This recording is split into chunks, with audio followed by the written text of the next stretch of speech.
Bonjour à tous et bienvenue dans cette nouvelle leçon d'algorithmique où nous allons traiter les variables et les types. Un programme informatique a toujours besoin de manipuler des valeurs. C'est le cas des prix dans un programme de facturation, les noms des élèves dans une application de gestion d'absence ou le nombre de mentions j'aime sur un post dans un réseau social. Ces valeurs peuvent provenir d'un fichier enregistré sur l'ordinateur, transféré depuis le réseau, saisi directement au clavier par la personne qui fait tourner le programme ou encore généré automatiquement suite à un événement particulier. Le programme a alors besoin de stocker ces valeurs quelque part, et c'est ça le rôle des variables. Une variable est une entité dont la valeur peut changer, d'où le nom de variable, à l'inverse d'une constante qui est une entité dont la valeur reste inchangée durant tout le temps d'exécution du programme. Pour simplifier le concept, on peut assimiler les variables à des boîtes. Chacune d'entre elles a un nom unique pour que le programme puisse la distinguer de ses congénères. Le contenu de la boîte représente tout simplement la valeur de la variable. On peut donc placer un objet dans notre boîte et récupérer cet objet-là à notre guise. Bien entendu, on peut à chaque fois mettre un objet différent dans notre boîte du moment où il peut s'y tenir. S'il est trop gros ou a une forme inadaptée, alors il ne pourra pas y entrer. Techniquement, les boîtes sont des cases mémoire. Chaque case a une adresse unique. En tant que programmeur, il nous est difficile de gérer ces cases directement. C'est pourquoi la plupart des langages de programmation évolués font abstraction de ces cases-là, et ils nous offrent la possibilité de manipuler des variables d'une manière simple. Pourtant, il existe bel et bien des langages de programmation dits de bas niveau, où le programmeur manipule directement la mémoire et les registres. Ces langages sont appelés assembleurs. Avant de manipuler une variable, il faut au préalable définir son type. Le type représente en quelque sorte la taille et les caractéristiques de la boîte. Les valeurs que l'on peut donc mettre dans notre variable doivent respecter le type renseigné. Il existe de nombreux types pour les variables. On en trouve même un peu plus dans un langage par rapport à un autre. Mais en algorithmique, on se contente de définir les types de base qui sont communs à tous les langages de programmation. Ces types sont les entiers, les réels, les booléens et les chaînes de caractères. Les entiers sont des nombres qui s'expriment sans virgule et peuvent être positifs ou négatifs. En général, les entiers s'expriment sur 16 bits, on parle alors d'entiers courts, ou 32 bits, ça veut dire 4 octets pour les entiers lents. Et les valeurs possibles d'un entier sont exprimées de cette manière.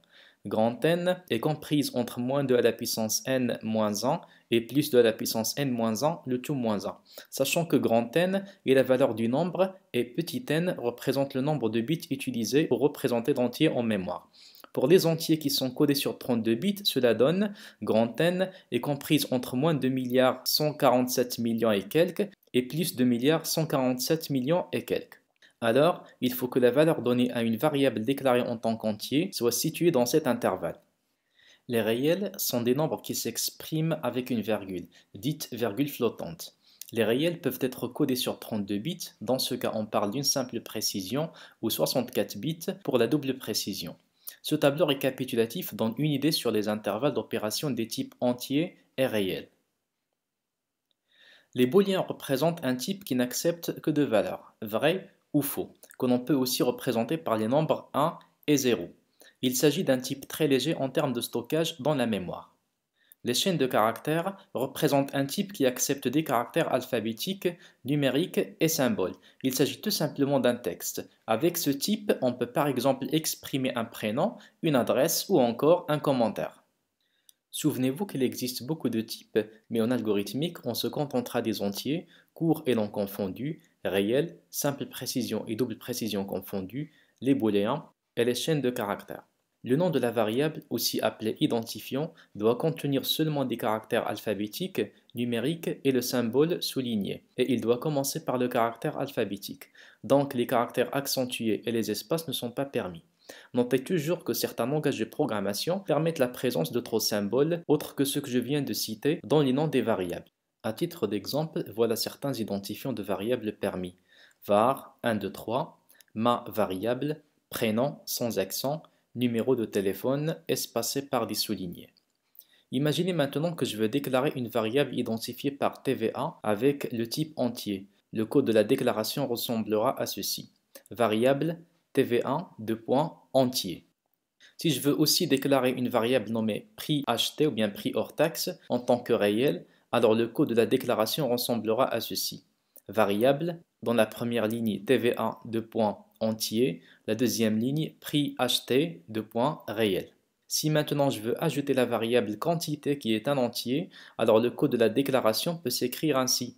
Variable, dans la première ligne TVA, virgule, quantité, deux points entier, prix hors taxe, deux points réel. C'est-à-dire que je peux regrouper plusieurs variables de même type dans une seule déclaration et que je sépare ensuite par une virgule. Maintenant, nous allons voir où il faut exactement inclure la déclaration des variables au sein d'un algorithme. Tout d'abord, un algorithme commence par le mot-clé algorithme, suivi du nom que vous voulez lui donner. Veillez à bien choisir un nom qui reflète la nature de l'algorithme, comme par exemple facturation ou calculatrice. Juste après, on ajoute le bloc de déclaration des variables que l'on vient de voir. Ensuite, on met le mot-clé début, puis le mot-clé fin. C'est entre début et fin où nous allons écrire le corps de l'algorithme, c'est-à-dire les instructions qui décrivent la solution du problème posé. En gros, un algorithme qui permet de calculer le prix TTC d'un ensemble d'articles sera structuré comme ceci. Algorithme, prix TTC, ça sera le nom qu'on donnera à l'algorithme. Variable, et on déclare deux variables de type entier, TVA et quantité, et deux variables de type réel, prix acheté et prix TTC. Ensuite, on va mettre début et fin. C'est entre début et fin où l'on va mettre l'ensemble des instructions nécessaires pour que l'algorithme soit fonctionnel. Ça sera tout pour cette leçon sur les variables. Merci pour votre attention et à la vidéo prochaine.